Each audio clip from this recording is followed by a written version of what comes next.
Welcome to Dad Life. Hey guys, how you doing? Welcome to Dad Life. This is gonna be season 1, episode 1 officially. Happy Father's Day to all you dads Happy out Father's there. Day. Dad, happy Happy Father's Father's Day, Day. mijo. What a good way to start off this season of Dad Life and this podcast for period is with my very own dad. My dad has been the person who has molded me to who I am and what I'm going to be or what I strive to be. He is my hero, my confidant, and all in all, my protector, my Superman. Dad, happy Father's Day. Thank Pleasure you, to mijo. have you. Likewise, Happy Father's Day. Before we get started, let me go ahead and give you your Father's Day gift. Oh, nice. This is from me and the family. Thank you so much. Absolutely. Go ahead and open it. Feel free to throw some tears out there if you want for the guests, okay? You don't have to read it out loud. You can just take a look at it and then see what's in the bag. As he's doing that, my own family has made a very special card for me. My lovely wife, my IT woman, always loves to throw a little humor in there with the Maury. So it says, in the case of Eli, Emmett, and Emma, DNA test results are in, and I am the father, thankfully. Photo of all three of my beautiful babies right here. That is amazing. I am glad to know that I am the dad, especially because they all look like me. So that would be some crazy stuff if it wasn't, okay? My lovely son says, "Love you, poopy head." That is his favorite phrase to say. And then my good old non-speaking middle child says, "Blah blah blah." And then my lovely daughter says, "Smiles," because she's a very happy baby. So thank you so much to my family. Oh, nice. My kids. Is my this dad's opening up his gift. Nice. So that is going to be your golf golf rag, since you don't really have one. I have a lot, but they're not really golf bags. And then since we love to do appreciate that. Probably how many golf balls we can lose in one day, it never hurts to have extra golf balls. Never does. Or extra cards that says beautiful meaning and beautiful words. Thank you. Appreciate that, mijo. Before I go on to what you got me, let's thank you so much. Happy Father's Day. Thank you. I love it. I love my towel. So my dad and I have been starting golfing together for how many years about now? It's like maybe, want to say 7, 8 years? Yeah. Or maybe even more? Well, maybe even more, but off and on though. This is recently that we started playing together more with each other than ever before. Yeah. So it's been something special. It is something that I'm trying to start to do more and more with my dad. Being that now that we're older, we can't go play basketball anymore like we used to. Good days. Great days. We'll get more into that when we get into fully conversation. But because I wanted to kind of lead into what he got me for my Father's Day gift, which is an amazing, outstanding gift. I've never thought that he would do it for Father's Day, at least. I mean, for my birthday, probably, or Christmas. But what my dad got me, brand new golf clubs, ladies and gentlemen, with a bag, tailor-made. So hopefully I make tailor-made kind of sponsor me, maybe. I don't know. We'll throw that out there. You know, maybe throw in a couple extra golf balls. You know, because I do like to lose them. So thank you so much, Pop. I greatly appreciate that. It's from the bottom of my heart, mijo. I'm, happy Father's Day. Happy Father's Day. So, Dad, this is going to be your first podcast and my first actual episode, okay? So we're going to have a little fun with it. Don't hold back. If you need to pause, go for it. Just let's let it out. Yeah, let's let it out, okay? Tell the people a little bit about yourself, your name, where you're from, and what you do. Well, first of all, thank you for having me, and thank you for those kind words that you said, as a father.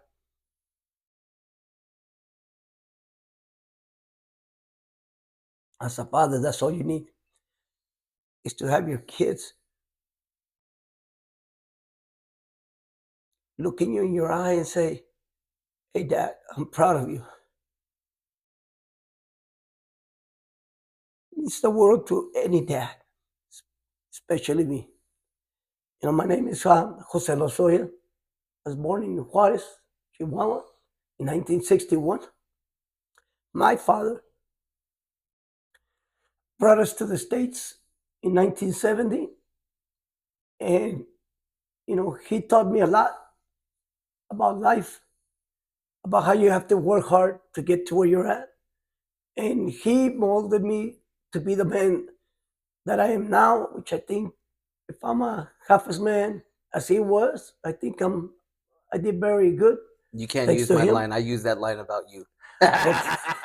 You can't use that line, Pop. It goes down the generations. It goes down generation? All right, Yeah, I'll let that one slide. It goes down generations. And, um, I've been in Vegas since 1970, 71.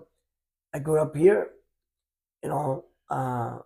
My father's got us here to give us a better life. And I believe that he did that and then some. And I've been in Vegas ever since. My family, all my siblings, they're all here. And thanks to my dad, we grew all of us grew together, as a family, instead of being just somebody here, somebody there, out of town or whatever. We were all here and we all been here for each other, So that's a little bit about myself. My mom and dad passed away already. I hope they're in heaven. And happy Father's Day, Dad, to you and the Lord. Happy Father's Day. And yeah, that's a little bit about my life, how I got here.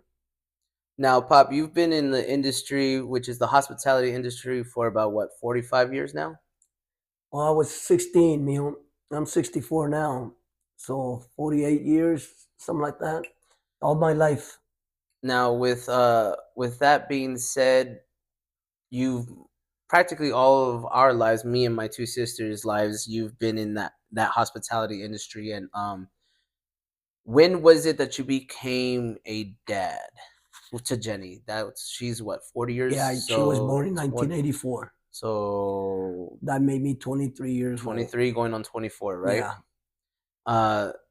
How has that changed since the time that you were in hospitality as a 24-year-old new father to now being a father of 3 and a grandfather of 6 Going and on 7. going on 7 with the new addition of your newest grandson from your third child? Well, I can recollect a lot. I mean, we're talking about a long time ago, but those are memories that stick to you, that will always stay in your life. Um, when we first got married, me and Mom, we got married in 1982, and Jenny was born in 1984, and it completely changed my life. You looked at life totally differently. It's a total new experience. When you're growing up and you see your parents, a lot of times you don't understand what they go through or what they do or how they even do it. You have no worries. All you worry about is what are you going to put on, that day, and where you're going to go and where you're going to eat. But once you become a father, it changes your world from sun to night to day. It changes everything in perspective. You no longer think about yourself. Now you got somebody else that you got to think about.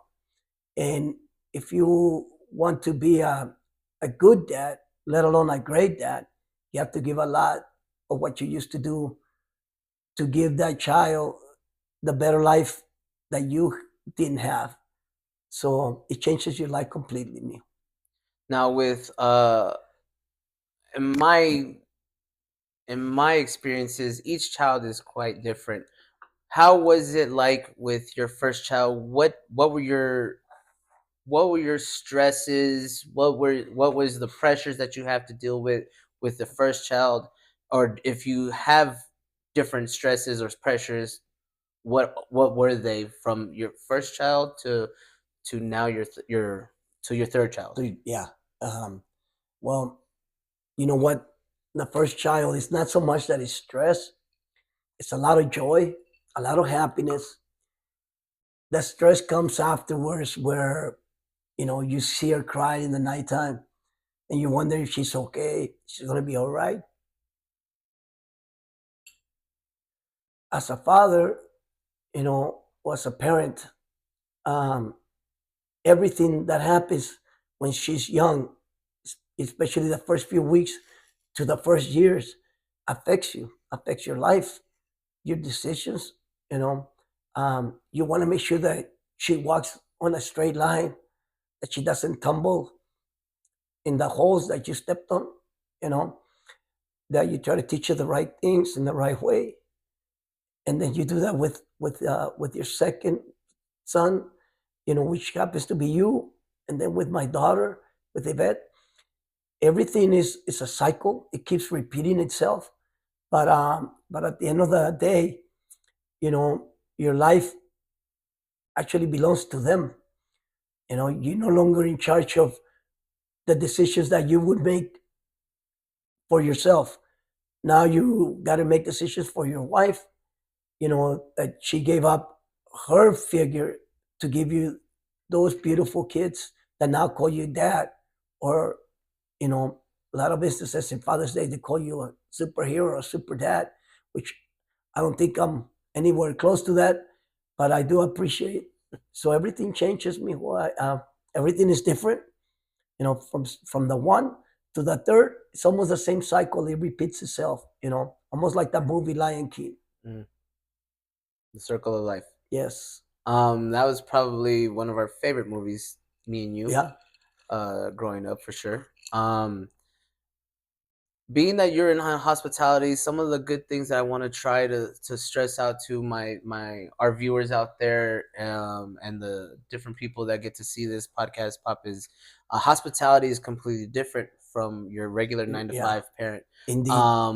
You don't really get to have those great days to often, take us to school, pick us up from school. That's the biggest one, because you're going to work and being able to tuck us in, right? But you did a really great job in doing so when you could, and I want to say thank you for that. But you also there was a period of time where you actually had 2 jobs. Can you kind of walk through how you chose to get the second job, and why you chose it, and what it was for? Of course. You're right about. I always said the mother is the key to any successful family. Because she's the backbone. I'm the provider. I'm the one that's there for whatever you need, physically or monetary. But as far as keeping the house in order, it's the mom. But in my case, I try to multitask a lot of things, and God has always been good to me. He's always shown me the way, and when as far as doing that, where I come home and or take you to school, I think I managed that pretty well. I used to get up early to take Jenny to school when she first started going, which actually made me cry when the first day that we left her, because she could not stop crying. It was very hard to walk away. And then I tried to get up in the morning and do what you have to do. Mom would get her ready, and I would take her to school. And I will always, one thing that I'm glad that I did, and I'm really not so much proud, but I'm glad that I did, is take them food to school. Yeah. I would drop off a pizza or a sandwich, and I would take for everybody. Yeah. And I think I did that through the years with you, yeah, and with Yvette, as much as I could. So I blame you for me being fat. Thank you. Yeah, well, that's part of growing up. A very happy, fond moment of that, for sure. Yes, being able to do that. Indeed. We're not allowed to do that for Eli. Unbelievable. Why? We can't take anything. It's all the nowadays the with COVID stuff. Not just COVID. It's just mainly for dietary restrictions and stuff like that. And I can't do that with Eli. But it was something that I was really looking forward to being able to do for Eli, that you used to do for us, which is really cool. But hopefully things change. So when did you become a 2-job dad? Well, I believe that was when you started playing. Because with Jenny, it was on the days that I could go see her play or practice, I could still go see practice for an hour or so. I would stand on the field, already dressed to go to work, and then go to work. Um, with you, it was a little different because um, the city manager back then, David Lofgren, wanted me to be a coach, and I couldn't. I mean, I worked nights and practices are after school. So he insisted on giving me a job at the city so I could take off at night. And I told him no. I told him I was going to go, and then I changed my mind. I think you were 6 years old, 7 years old, and then when I saw him the next year, he goes, "You were coming to work. What happened?" And I go, "Hey, I'm sorry, coach, but I'll go next time. Next time there's an opening, I'll go." So he calls the next day to his office and he says, "Hey, Jose Lozoya wants a job. Get him hired." They call me and I'm like, "What? This is the city of Las Vegas. Okay, what can I help you with?" "Yeah, you have to come in and get fitted for your uniforms, and we got everything processed for you. And we have all your information. You can just finish online or you can come in." I'm like, "I didn't apply." They go, "Well, David Lofgren called and said that you accepted the job." I said, "Oh, okay, then I guess I'll take it." So as far as that, that's how I got the job. And I said, "Well, it's a blessing because now with that job, I used it to work in the days and then take off at nights on some of the practice days, but mostly on the game days. That way, I could afford to still continue to pay, still continue to provide for my family, and had the luxury of taking off at nights to go see you. And Jenny also was playing at that time, high school, and take off a day here and there to go see them play, and then to coach you at night. So that was a luxury that I owe to David Lofgren. He really wanted me to be his assistant, and he did pull all the strings for me to be there. And I'm so grateful and happy that I did. And that's how I got the two jobs. And how long did you work those two jobs? I did it for about 5 years. I was going on 6. But I remember one day when I woke up and I think you, mom, and Jenny, um, and I think Betty was already around, were in the living room. And I get up and I put on my clothes for the city because it's dark. It was on the winter. It was dark already at 6 o'clock, and I'm running because I had to be there at 6 o'clock in the morning. And I walk out and I see you, mom, and everybody in the living room. And I go, "What are you guys doing?" And then mom goes, "What are you doing?" I go, "I'm going to work. How come you didn't wake me?" And she goes, "Honey, you're off today at the nighttime." I said, "Yeah, I'm going to the morning job." And she says, "It's 6 o'clock in the afternoon. You just got home from the daytime." I'm like, "What? Oh my God." So then I realized, okay, it's affecting me now, Yeah. working two jobs Okay. so hard that now I don't even know what day it is or what time it is. Yeah. So I said to myself, okay, I think this is the end of the line of working two jobs. I did it for as long as I could. And then I realized I got to save my sanity. Yeah. I got to continue to be there for you guys. I don't want to lose my sanity and then be good to nobody. So that's how I got to that.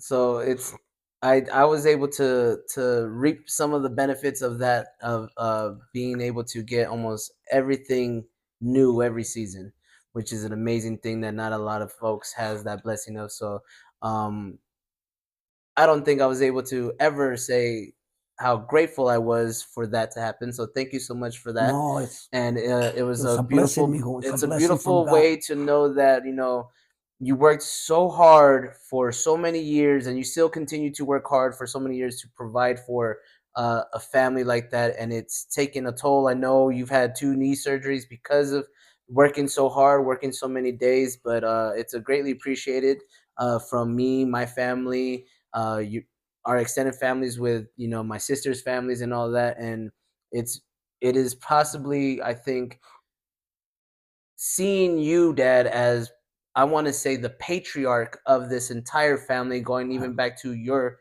your family with your brothers and sisters. um it's a true example and a great example for me, and to want to give me the stepping stones on how to be that patriarch for when it's my time to become that. And I wanted, with that being said, being that you have so much, I want to say, responsibility, not just amongst your immediate family, but with your family, that from your brothers and sisters, how much of that weighs on you from day to day? You know, God gave me a great talent. He always helped me to multitask. Um, I don't really see it as hard. Sometimes it can be overwhelming, but it's unreal how I see things, through my life, through my wife's life, her family, my kids, my friends at work, and how he gave me the ability to sometimes make it look easy. You know, he gave me that gift to care about everybody, to try to defend everybody in any way possible. Obviously, my mom installed that a lot in me, and my dad. My dad used to always work out of town, and he always used to tell me, "You're the man of the house now." I'm 8 years old. How can I be the man of the house? But at that time, especially in Mexico, you grow up fast. You don't have the luxury to say, I'm going to go practice. I'm going to go play. I had to go and buy groceries, with my mom, cross the border, carry the bags. Uh, so that made me grow up a lot more quicker than I wanted to. Yeah. I don't have any regrets though. Being in a position where you have to take care of others at a young age, it helps you through your life, and I think I'm still doing that. You know, um, I have a lot of people that respect me. Especially my family, you, my daughters today. They show me appreciation, and that's it makes it all worth it. Just that gratitude, nothing to give you back. You don't ask for anything, but I tell you, it feels so good when somebody says, "Hey, I appreciate you. You're thank you for everything you do," and that makes it all worthwhile. Me, Yeah. especially coming from my kids and then and my siblings, all my sisters that are older than me. They look at me as a big brother. You're one of 9, but you are not the oldest. No, You're the oldest son, but you are not the oldest. But because you had to grow up so fast, you became the patriarch real quick, which is really amazing. Yeah, it would be something that would probably break down any regular human being. well, for sure. They that make my character, my personality, which sometimes um, people see it as that I'm like aggressive or defensive, but it's because all my life I had to defend my sisters, I had to defend my brothers, I had to defend my future wife, which was back then my girlfriend, their family, my friends. That you get to put a lot on the back of your shoulders without even wanting to. They just automatically call you and tell you, Jose, Jose, Jose, and and I just thank God that He gave me that ability, that gift to be able to respond to everybody.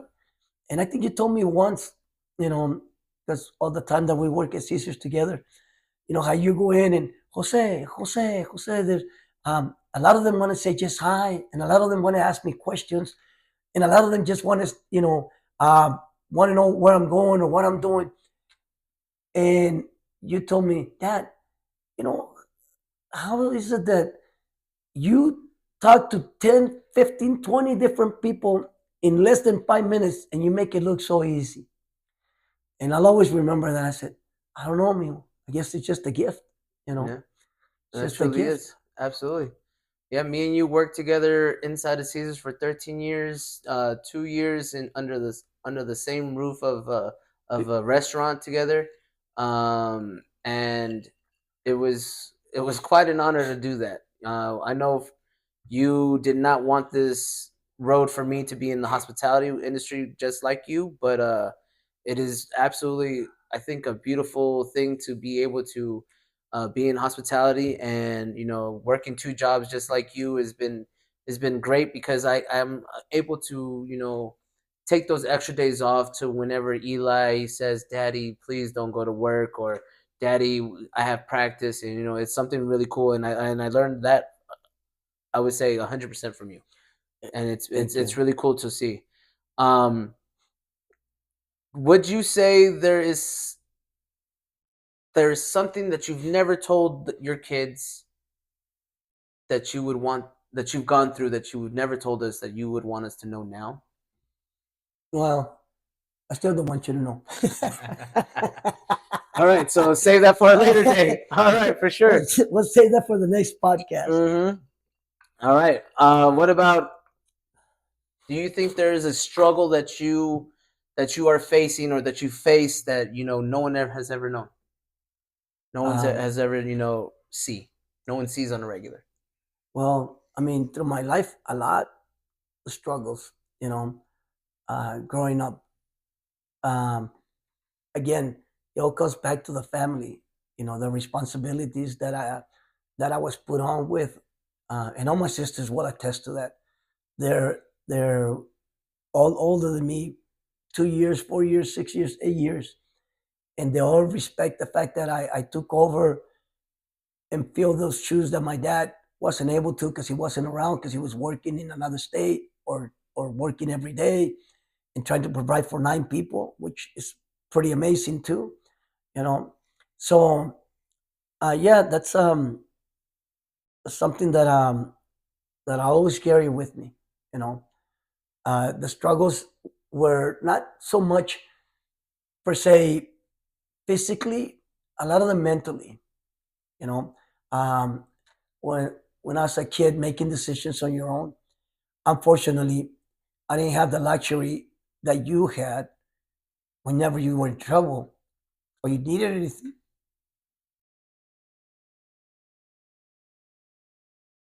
Until now, all you have to do is pick up the phone, and I'm there. Yeah.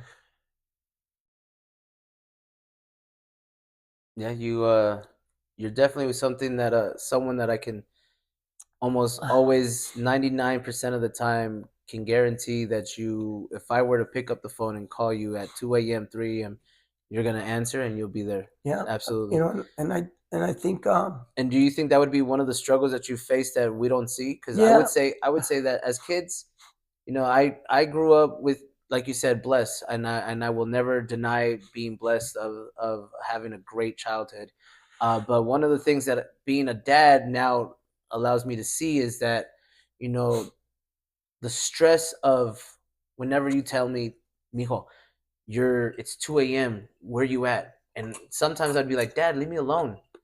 But being a dad now, it helps me realize that, like, if you truly care for your kids, you will never stop worrying. And that's a stress yeah, that, in my opinion, my kids will never see yeah, until they become parents. yeah, And being that I became a parent, and I now see that. yeah. And but every kid goes through that. Every child goes through the same thing until we become parents. I went through that. We don't understand. We think they're old. Yeah. They're outdated. They don't know what they're talking about. And then you go through life, and life tells you that those old people got old for a reason, and their knowledge came with a lot of work and a lot of things that they had to go through, a lot of struggles, especially back then when they didn't have nothing that was electric. Yeah. They had to care for you. So you realize that your struggles are pretty shortcoming compared to them. Yeah. And you become a better person, a better father, a better man, a better husband, a better son, because of all those things that you go through in life. When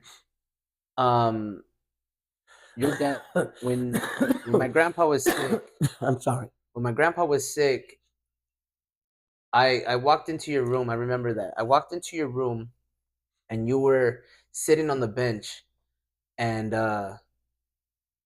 it was the first time that I actually kind of saw you kind of like break down emotionally. And no one has ever asked you, and I've never asked you, but today I want to make it official. How are you doing? How are you doing as a dad? Because some of the reasons why, one of the main reasons why I'm making this podcast is because dads are often left in the back, right? Because like you said earlier, mothers are the backbone of the families, of the household, and we're just providers, and we got to maintain uh, emotional, monetary, financial pressures that we are often seen in the backgrounds. But no one has ever asked, how are you? So I want to make this official. How are you? Right now, at this moment, Moment in the or in the past, past. what you feel like you're gonna be, how are you gonna feel like in the future? Well, we're talking about dads. Yes. A lot of things that I wish that my dad could have done with me was go see me play.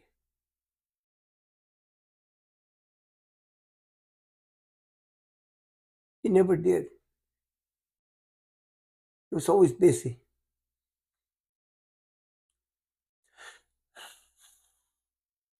But you know, Papi Pepe was always a person that kind of, I could kind of say, him missing out on watching you play, he kind of made up for it No, in watching me play. I was getting there if I can. Yeah. If I can continue to talk. I got I get you. emotional. I got you. And I just wish that I would have had more support, not because he couldn't or because he didn't want to. Back in the day, it was different. Parents were drawn in a different way. They were built different. You know, his job was to work and provide. He had a 9 to 5 job. Got home by around 6, 7, and he worked in construction all his life. So I'm 64, and my dad at 64 looked like he was 80. So I don't have any grouches against him, and I don't. And I love my dad. You know, I just wish that it would have been a different time, a different era.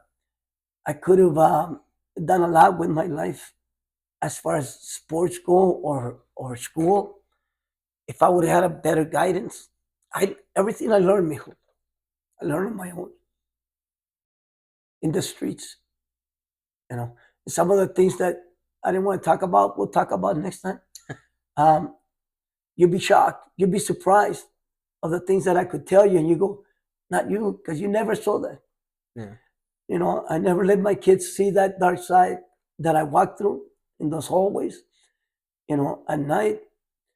And but yeah, that's the only thing that that I stress on me sometimes. And then also losing my brothers at a young age because unfortunately to drugs. You know, they used to be my best friends. We used to play together in the backyard, and then losing Raul to the drugs and the things that he shows in his life. Went to Juarez, and I see him once every 2 years. I talk to him once every 6 months. And then John, which right now he's in the hospital, and because of the same things, the drugs, and they were my closest friends. And then George, I was like a father to him. He wasn't like my brother because he was so young. He's 10 years younger than me, so I raised him. When my father and my mom moved to El Paso, George stayed with me, and I told him what to do, how to do it, what choices in his life he could make, and he decided to go to the army. And I told him I gave him my blessing. So a lot of those things come back to you, and then you realize, man, it could have been a lot different. But I tell you what, I'm not going to go through a long history of the things that happened, but I wouldn't change nothing, nothing with this boat. I wouldn't Cheers, Dad. change. And you know what? It's times like that that knowing that you don't regret anything. Obviously, everyone's life could be better or could have been different. More so, could have been different in every ways, depending on certain things that were chosen. But I feel like at the end of the day, God has a plan for us, and Yeah, regardless of whether the paths you choose at that moment in time, it all leads up to where you're supposed to be, yeah, it and does. in one way or another, it all goes from different branches, but it goes to the same roots like a tree, right? The tree is all has different roots, which could be the different paths that we might take, but it leads to one tree. Yeah, So that would be something cool, or that is something cool that that I've learned from you and growing up from you, which is an amazing thing, especially being a great example to me because I am in the hospitality industry with you. Uh, what would you say? What is one thing that you would want to leave as a message or a legacy behind to not only myself, my sisters, but your grandchildren as well when pass when you away. leave? Yes. Hopefully not anytime soon, but yes. Yeah, hopefully, you know, it'll be a while, but the Lord has, like you said, a path for you already, something that we can't see. That's another thing why parents are so important. You know, um, I'll tell my grandkids, listen to your mom and your dad because as a parent, you always want the best for your kids. And when you are strict with them, it's because you love them. Yeah. Because if you're not, then you just let them be whatever they want to be. But you have to let them know what's right and what's wrong. I don't know if you remember the time when you threw the bike, not threw it, but didn't stand it up in the garage. You were like maybe 5 or 6 years old. And I came out and I saw the bike on the floor and you're running inside. And I go, hey, Chris, come back here. You go, yeah, Dad. I go, what's the bike doing on the floor? Oh, I put it there. Yeah, I know. Why is it on the floor? And he said, because I got to run to the bathroom. I said, doesn't it have a stand? And you said, yeah. I said, well, then pick it up, put it on the stand. It doesn't go on the floor. And then you say, oh, you picked it up, you put it on the stand. And I go, listen, mijo, I know you don't know, but money doesn't grow on trees. And I know that I can give you things, but you have to respect the things that you get, just like you respect the house. You have to respect your things. They're valuable. It costs a lot of money.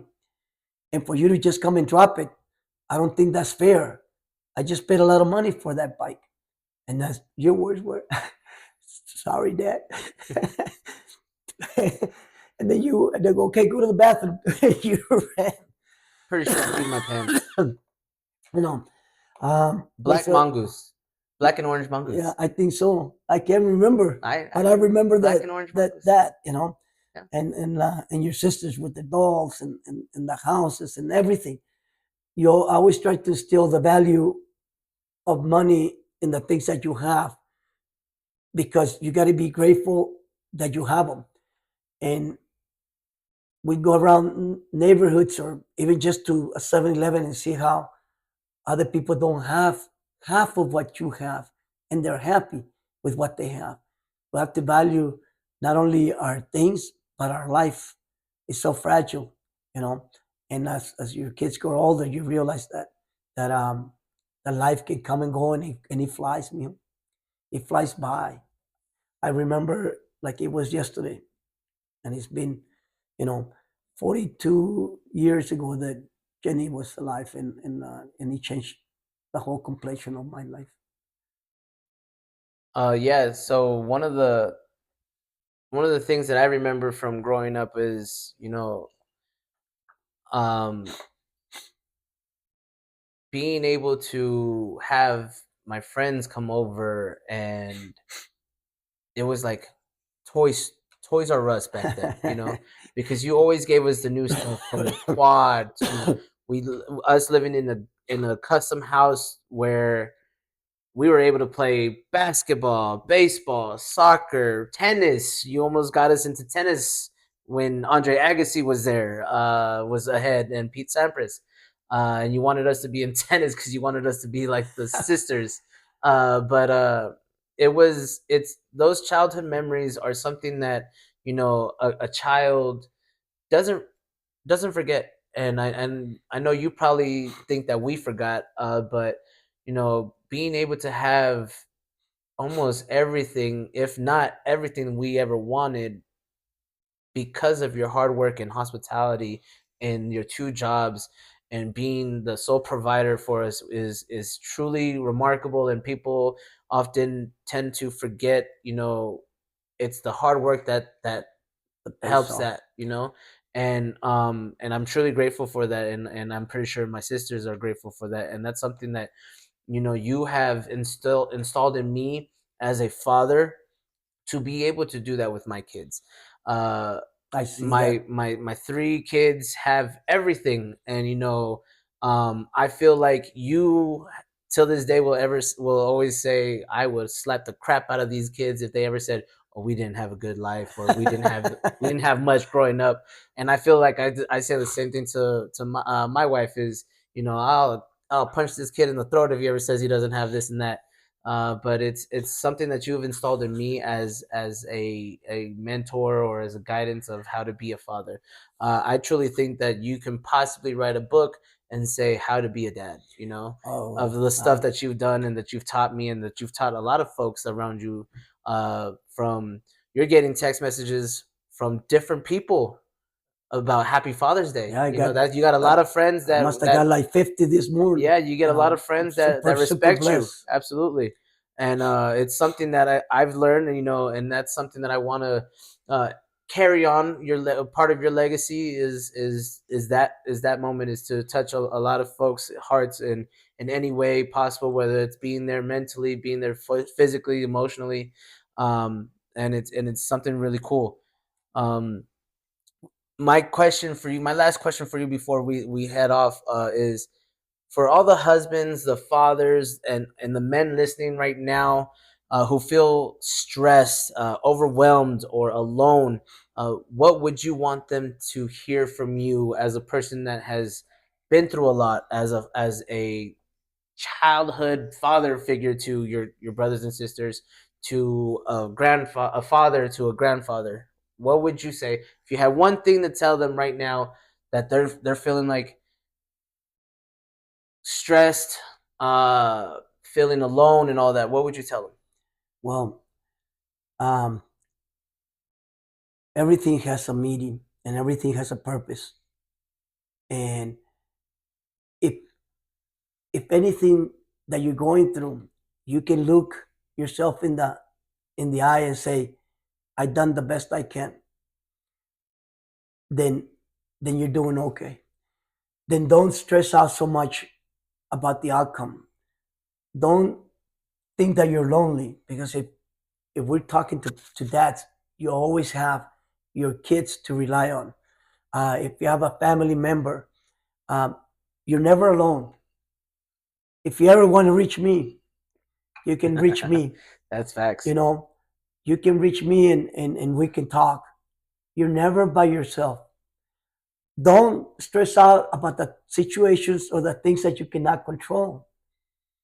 Instead, focus on the things that you can and make them better for yourself and for whoever else that you're caring about, which happens to be your kids, or your siblings, or your wife, or your friends. Make time to reflect in yourself and take time for yourself. That's a very important thing.